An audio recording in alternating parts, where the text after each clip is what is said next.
We live our lives in a state of constant vulnerability, not to physical harm, but to the endless barrage of things that bother us. A rude comment from a stranger, a project that fails at work, a flight delay, a headline in the news. Each one is a tiny paper cut on our peace of mind. And by the end of the day, we are bleeding from 1,000 wounds.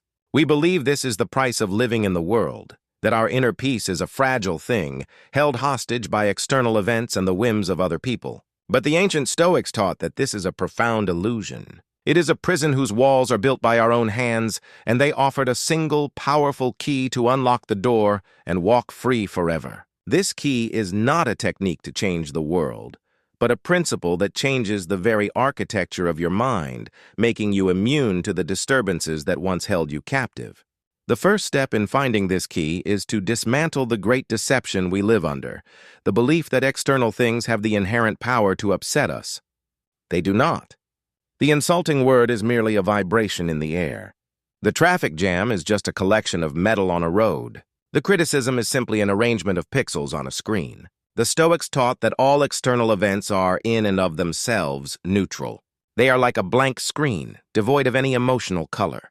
The sting we feel, the frustration that boils, the anger that erupts, this is the film that we project onto that screen. The suffering does not come from the event itself, but from the story we instantly and automatically tell ourselves about it, the judgment we attach to it. This distinction is the first crack in the wall of our self-imposed prison. This brings us to the great Stoic secret, the very key itself, the power of your ascent. Imagine you are the gatekeeper of the great fortress of your mind. Every external event, every word, action, and inconvenience arrives at the gate as a messenger, delivering an impression. This messenger presents a story, a judgment. You have been disrespected. Your day is ruined. This is unfair. Crucially, the messenger cannot force its way in. It requires your permission. You, as the gatekeeper, have the ultimate authority to grant or deny this story entry. To be bothered, to be upset, is the act of throwing the gates wide open and shouting, "Yes, that story is true. Come in and wreak havoc." You are assenting to the judgment. You are agreeing that the neutral event is, in fact, a terrible harm. This single act of agreement is the source of all your disturbance. So how do we practice this in the heat of the moment? Here is a 4-step method to use the key. First, and most importantly, the pause. The instant you feel that initial sting of being bothered, you must stop, freeze. Create a sacred space between the event and your habitual reaction. This space is where your freedom is born. Second, the separation. In that pause, mentally distinguish the objective fact from your subjective story. The fact is what a camera would record. My flight was delayed by 2 hours. The story is the emotional narrative. The airline has ruined my trip and doesn't respect my time. See the story for what it is, an interpretation, not an undeniable truth. Third, the interrogation. As the gatekeeper, you must challenge the story's credentials. Ask yourself 2 critical questions. 1. Is the external event in my control? No, you cannot control the airline's logistics. 2. Is my judgment that my trip is ruined true and helpful? No. It is an unhelpful exaggeration that only serves to create pain.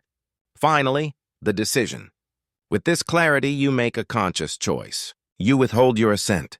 You simply refuse to endorse the harmful story. You can let the judgment stand at the gate without letting it in, or you can reframe it with a more rational one. This is an opportunity to read a chapter of my book, or this is an inconvenience, not a catastrophe. You take back your power by choosing your response. This is not a magic trick. It is the practice of a lifetime. At first, you will fail. The gates will fly open from old habit. But with each attempt, the pause will become longer, the separation clearer, the decision easier. You are training a mental muscle. The promise of Stoicism is not a life free from difficulty, but a life free from internal disturbance. You do not control the world, but you can achieve an inner peace that the world cannot break. The key to never being bothered again is the realization that you were always the one holding the lock. As Epictetus said, it is not he who reviles you who insults you, but your opinion that these things are insulting. Stop giving your consent. and you will find a tranquility that no person and no thing can ever take from you again.